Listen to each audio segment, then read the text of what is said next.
ناظرین، اللہ کے گھر کی تعمیر، بیت اللہ کی تعمیر،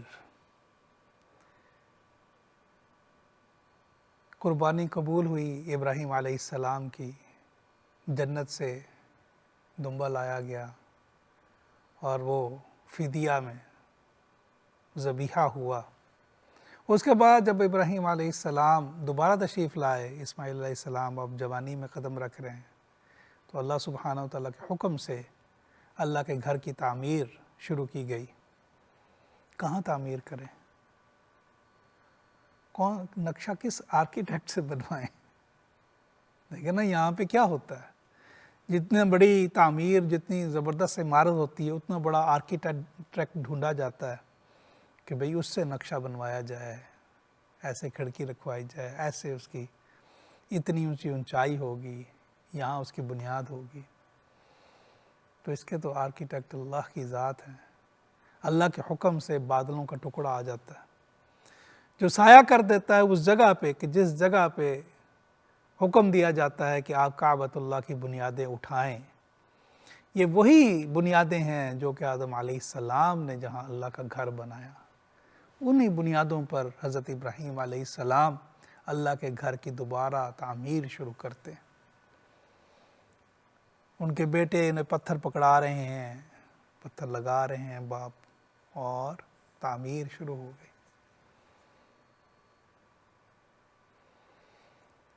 جب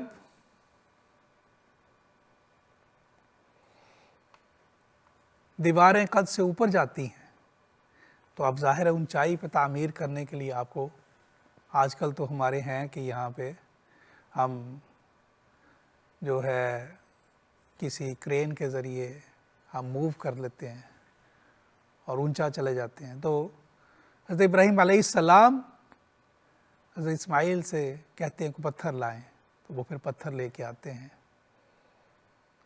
وہ پتھر جو کہ جنت سے آیا ہوا پتھر ہے۔ ایک حدیث ہے جس میں نبی کریم صلی اللہ علیہ وسلم فرمایا 2 پتھر،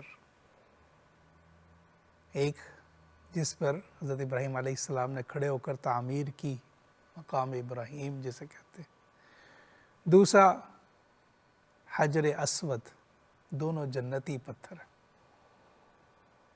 تو حضرت ابراہیم علیہ السلام کے کہنے پر حضرت اسماعیل علیہ السلام ایک پتھر ڈھونڈ کے لاتے ہیں جو کہ طوفان نوح سے بچا ہوتا ہے اور جو کہ جنت سے آیا ہوتا ہے۔ وہ لا کے رکھتے ہیں، اس پر کھڑے ہو کر حضرت ابراہیم علیہ السلام بنیادوں کو اور اونچا کرنا شروع کرتے ہیں، دیواروں کو اور اونچا کرنا شروع کرتے ہیں۔ نبی کریم صلی اللہ علیہ وسلم کا ایک اور ارشاد ہے جس میں فرمایا کہ یہ دونوں پتھر، مقام ابراہیم اور حجر اسود، دونوں جنتی پتھر ہیں۔ اللہ سبحانہ و تعالیٰ نے ان کا نور روک دیا، نہیں تو ان سے مشرق و مغرب روشن ہو جاتا۔ اتنی روشنی والے یہ دونوں پتھر تھے۔ اس پر کھڑے ہو کے تعمیر شروع کرتے ہیں۔ جو جو دیوار اوپر جاتی ہے، پتھر بھی زمین سے اوپر جانا شروع ہوتا ہے۔ سبحان اللہ، ایسے اللہ سبحانہ و تعالیٰ کے گھر کی تعمیر ہوتی ہے۔ اور جب حضرت ابراہیم علیہ السلام سوچتے ہیں کہ طواف کے لیے کون سی جگہ مختص کی جائے کہ جس سے کہ نشان ہو جہاں سے ہم طواف شروع کریں، تو حضرت جبرائیل علیہ السلام اللہ کے حکم سے دوسرا پتھر پیش کرتے ہیں جو کہ جنت کا دوسرا پتھر حجر اسود، جس کے بارے میں احادیث میں آتا ہے کہ وہ دودھ کی طرح سفید تھا جب جنت سے لایا گیا، لیکن لوگوں کے گناہوں سے اس کا رنگ کالا ہوا۔ حدیث میں آتا ہے کہ یہ قیامت کے دن ایمان کی گواہی دے گا، جو بھی اسے چومے گا، اس کا بوسہ لے گا، اس کے ایمان کی یہ گواہی دے گا۔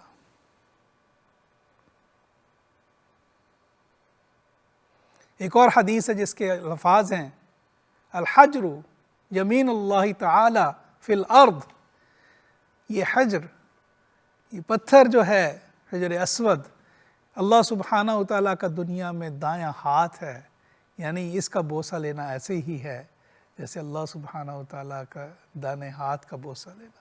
سبحان اللہ. یہ وہ پتھر ہے ناظرین. ایک دفعہ حضرت عمر رضی اللہ تعالیٰ عنہ طواف کرتے ہوئے آئے، آ کے انہوں نے بوسہ لیا حجر اسود کا اور فرمانے لگے کہ مجھے معلوم ہے کہ تو پتھر ہے، تو نہ نفع دے سکتا ہے نہ نقصان دے سکتا ہے. میں نے محبوب خدا رسول اللہ صلی اللہ علیہ وسلم کو بوسہ دیتے دیکھا، اس لیے میں تمہیں بوسہ دیتا ہوں. حضرت علی رضی اللہ تعالیٰ عنہ ساتھ تھے. فرمانے لگے امیر المومنین، میں نے سنا کہ یہ نبی کریم صلی اللہ علیہ وسلم سے کہ یہ نقصان بھی دے سکتا ہے نفع بھی دے سکتا ہے. قیامت کے دن اس کی زبان اللہ سبحانہ تعالیٰ اس کو زبان عطا فرمائیں گے اور یہ ہمارے ایمان کی گواہی دے گا قیامت کے روز. سبحان اللہ. تو اس پتھر کو کی تنصیب کی گئی اور کعبۃ اللہ کی تعمیر ہوئی. اب اللہ نے حکم دیا کہ آپ اعلان فرما دیجئے ابراہیم، وَأَذِّن فِي النَّاسِ بِالْحَجِّ، اعلان کر دیجئے حج کا. اللہ اکبر. حضرت ابراہیم علیہ السلام پریشان ہو گئے، یہاں میں کس کو کہوں حج کے لیے. اللہ نے فرمایا آپ اعلان فرمائیے، آواز پہنچانا ہمارا کام.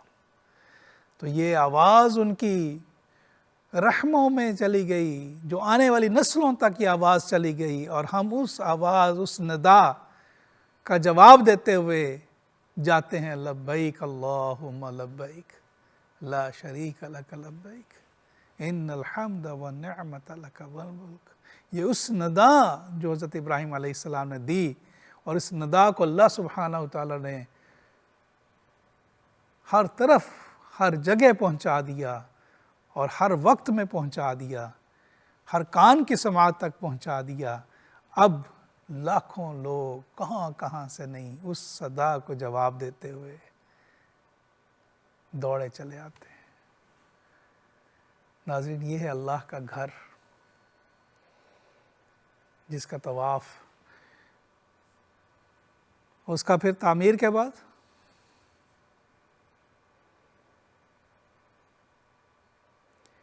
اس گھر کی ان طہر بیتی للطائفین والعاکفین والرکع السجود، کہ اس کو آپ صاف رکھیں، پاک کریں. کن کے لیے؟ رکوع کرنے والے کے لیے، نماز پڑھنے والوں کے لیے، طواف کرنے والوں کے لیے. ابراہیم علیہ السلام نے طواف کیا اس گھر کا.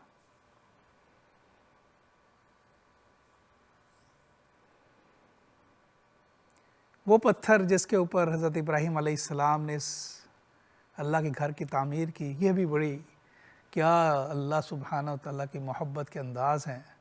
دیکھیں اللہ کے لیے جب اللہ پہ توکل کیا انسان نے اور اللہ سے اپنی وفاداری نبھائی، تو اللہ نے کیسی محبت کا جواب، کیسی محبت سے دیا. حضرت ہاجرہ دوڑی، اللہ پہ توکل کیا، دوڑی بچے کے لیے تھی، لیکن اب حاجی اسی طرح دوڑتا ہے، حضرت ہاجرہ علیہ السلام کی اس سنت کو زندہ کرتا ہے. اللہ کو وہ ادا اتنی پسند آئی. جو ان اشاک نے اللہ کی محبت میں کیا، اللہ نے وہی مناسک بنا دیے جو آپ حج کے دوران کرتے ہیں. ویسے تو پھر حضرت جبرائیل علیہ السلام نے مناسک حج سکھائے حضرت ابراہیم علیہ السلام کو، لیکن اس سے پہلے میں مقام ابراہیم کے بارے میں بات کرنا چاہوں گا کہ ناظرین یہ بڑا ہی لطیف نکتہ ہے. آپ کو پتہ ہے دنیا کا کیا دستور ہے؟ جب کوئی بلڈر جو ہے، نامور کوئی ماہر جو ہے نا، جب عمارت کو تعمیر کرتا ہے کوئی ماہر، تو کیا کرتا ہے؟ اس کے سگنیچر آتے ہیں، اس کے نام کی تختی لگتی ہے کہ اس کو فلاں کاریگر نے اس کو تعمیر کیا. ایسے ہی ہوتا ہے نا. تو اللہ نے کیسی نام کی تختی لگوائی اپنے خلیل کی. سبحان اللہ. ان کے پاؤں مبارک محفوظ کر دیے. وہ پتھر ایک تو موم ہو گیا حضرت ابراہیم علیہ السلام کے پاؤں کے نیچے. ابھی بھی آپ جا کے دیکھیں تو ابراہیم علیہ السلام کے پاؤں ایسے ٹخنوں تک نیچے نظر آتا ہے وہ پتھر.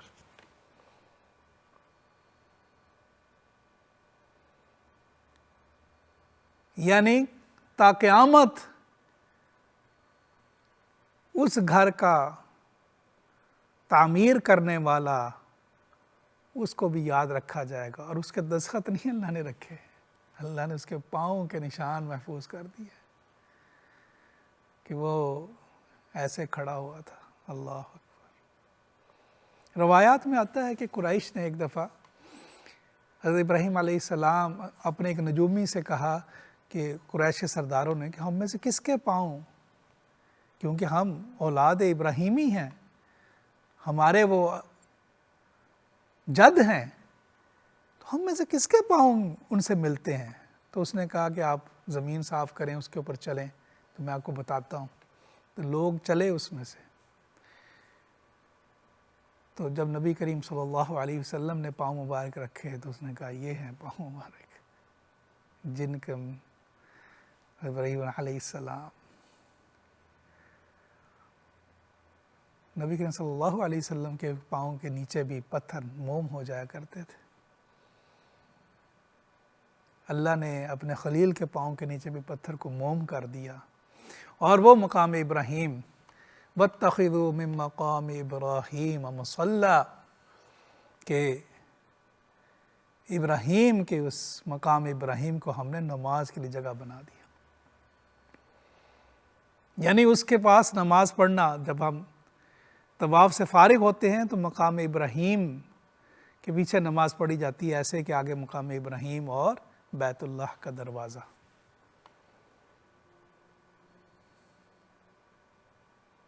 فیہ آیات بینات مقام ابراہیم, کہ اللہ کی نشانیوں میں سے ایک یہ بھی ہے مقام ابراہیم.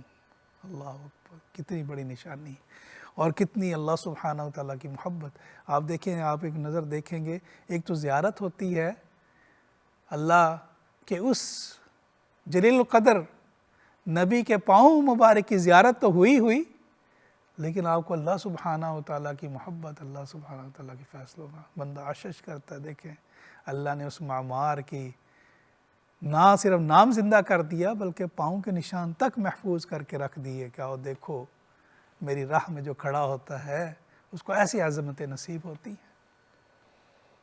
روایات میں آتا ہے کہ یہ پہلے مقام ابراہیم خانہ کعبہ کے ساتھ تھا, پھر سیلاب کی وجہ سے یہ تھوڑا سا اس سے آگے آ گیا, تقریباً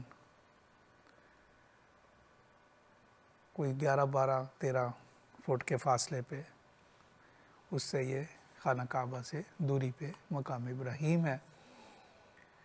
پہلے تو ظاہر ہے کیونکہ تعمیر کے پاس تھا تو پاس تھا, پھر یہ تھوڑا دور ہو گیا. ناظرین, اللہ کے گھر کی تعمیر کئی دفعہ ہوئی. اس کے بعد بھی رسول اللہ صلی اللہ علیہ وسلم کے جد میں سے, اجداد میں سے عدنان, انہوں نے تعمیر کی, اور بھی کئی دفعہ تعمیر ہوئی. اور حتیٰ کہ نبی کریم صلی اللہ علیہ وسلم جب 35 برس کے تھے تب مشرکین مکہ نے, تب سیلاب آیا جس سے بہت نقصان ہوا خانہ کعبہ کو, اللہ کے گھر کو, تب تعمیر ہوئی. اس تعمیر میں نبی کریم صلی اللہ علیہ وسلم نے بھی حصہ لیا, کعبے کی تعمیر میں. اور اس تعمیر میں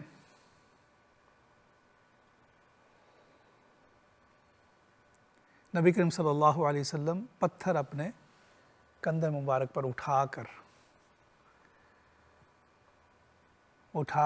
لاتے رہے.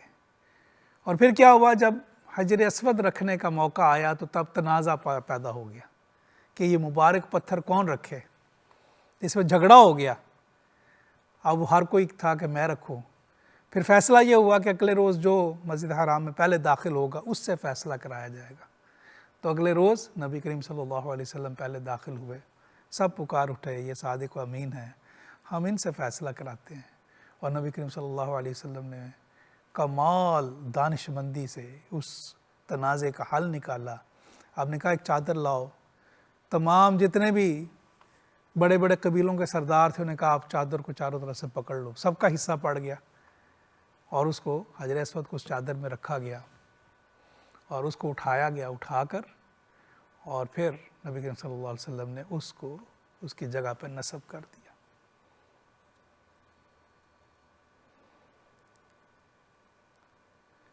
عائشہ رضی اللہ تعالیٰ عنہ فرماتی ہیں کہ نبی کریم صلی اللہ علیہ وسلم نے بتایا کہ یہ حتیم جو ہے کعبۃ اللہ کا حصہ ہے. یعنی جب مشرکین مکہ نے اس دفعہ تعمیر کی کعبہ کی تو وہ مکمل نہ تعمیر کر سکے ان بنیادوں پر، ان کے اتنے وسائل نہ تھے. انہوں نے تعمیر سے پہلے حالانکہ وہ مشرک تھے پھر بھی انہوں نے یہ عہد کیا تھا کہ ہم حلال کی کمائی اللہ کے گھر پہ لگائیں گے، اللہ کے گھر پہ حلال کی کمائی لگائیں گے. اللہ کا گھر جسے ابرہہ نے گرانا چاہا، الم تر کیف فعل ربک باصحاب الفیل الم یجعل کیدہم فی تضلیل وارسل علیہم طیرا ابابیل. وہ پھر ہاتھی والوں کے ساتھ، وہ ہاتھی لے کے چڑھ دوڑا تھا نا ابرہہ، کیسے ابابیل نے ان کو سوارے لشکر کو تباہ کر دیا. اللہ کے گھر کی طرف ابھی حرم کعبہ کے اندر نہیں پہنچا تھا، اس سے پہلے ہی تباہی بربادی. پتہ تھا مشرکین مکہ کو اللہ کے گھر کی عظمت کا، اس لیے انہوں نے یہ عہد کیا تھا کہ ہم حلال کی کمائی لگائیں گے. تو ان کے وسائل اتنے نہیں تھے، اس لیے حتیم والا جو حصہ تھا وہ کعبہ کا حصہ تھا لیکن وہ شامل نہ کر سکے اس میں. تو اللہ کے گھر کو اتنا حصہ باہر رہ گیا، تعمیر کر دیا گیا، اس کی دیواروں کو تھوڑا انہوں نے اونچا کر دیا اور چھت ڈال دی گئی اور رحمت کا جو پرنالہ نظر آتا ہے آپ کو وہ تعمیر کیا گیا.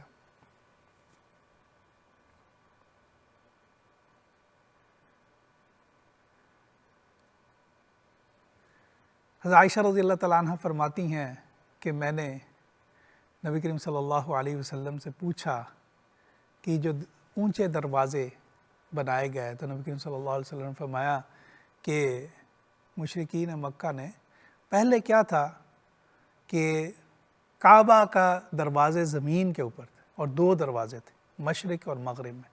یعنی مشرقی دروازے سے داخل ہوں کعبۃ اللہ میں نماز ادا کریں، زیارت کریں اور مغربی دروازے سے باہر نکل جائیں.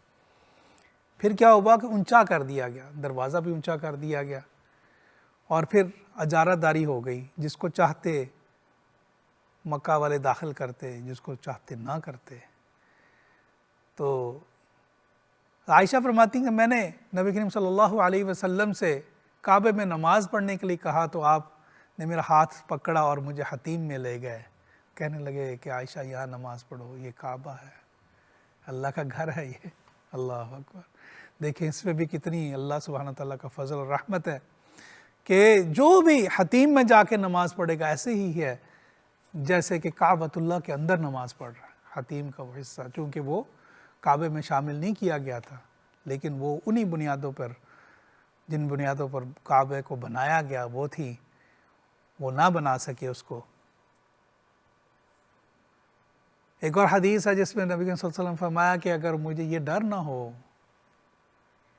کہ مکہ والے اس کے اوپر احتجاج کریں یا ان کے دل میں ایسا معاملہ آئے تو میں کعبے کو نیچا کر دوں، یعنی ان بنیادوں پہ کر دوں جن پہ یہ کعبۃ اللہ کی عمارت ہے.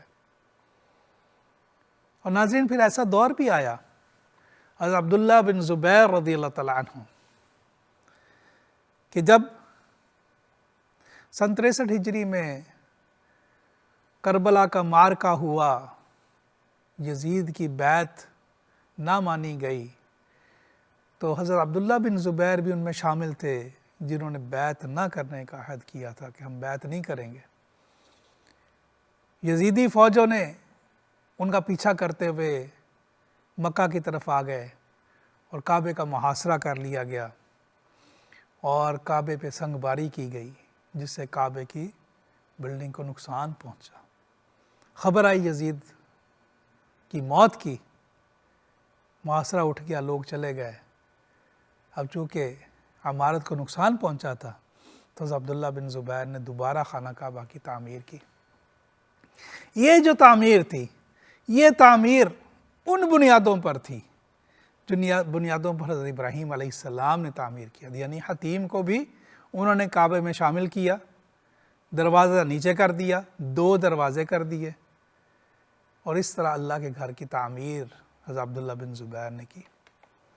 بعد میں حجاج بن یوسف نے حضرت عبداللہ بن زبیر کو شہید کیا، اور اس نے پھر لکھا عبد الملک بن مروان کو کہ یہاں کے لوگ جو ہیں کعبے کو اس حالت میں دیکھنا چاہتے ہیں جیسے پہلے تھا اتنے سالوں سے، تو اس کی اجازت سے دوبارہ تعمیر ہوئی۔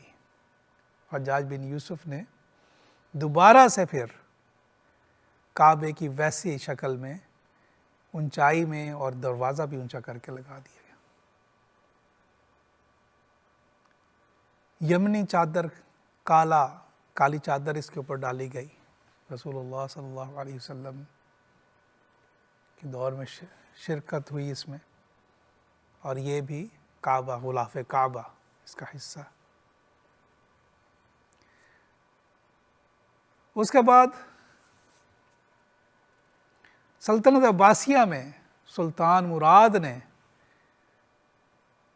یہ 73 ہجری کو ہوئی تعمیر، پھر دوبارہ 1040 ہجری کو دوبارہ سلطان مراد نے اس کی تعمیر کی۔ اس سے پہلے کیا تھا، جو رحمت کا پرنالہ تھا اس کے اوپر سونے کا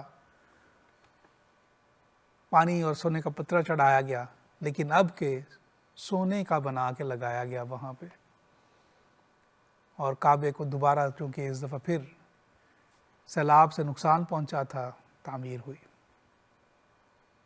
یہ ہے اللہ کا گھر ناظرین۔ اللہ کے گھر کو نبی کریم صلی اللہ علیہ وسلم کی حدیث ہے، جو دیکھ کے اللہ کے گھر کو جو دعا کرتا ہے وہ قبول کی جاتی ہے۔ یعنی اللہ کے گھر کو دیکھ کر آپ جو دعا کریں اللہ سبحانہ و تعالیٰ قبول فرماتے ہیں۔ اللہ کے گھر کے دروازے کو پکڑ کر دعا کرنا، اور آگے اللہ کے گھر کے جو ہے رکن یمانی، رکن اسود، رکن عراقی، رکن شامی، جو اس کے کونے ہیں، انشاءاللہ ناظرین یہ موضوع بڑا وسیع ہے۔ میں اس پروگرام کو چونکہ وقت ختم ہو رہا ہے ادھر ختم کرتا ہوں، اور انشاءاللہ اگلے پروگرام میں ہم حج کے بارے میں تفصیلاً بحث کریں گے انشاءاللہ تعالی۔ جزاکم اللہ الخیر، والسلام علیکم ورحمۃ اللہ وبرکاتہ۔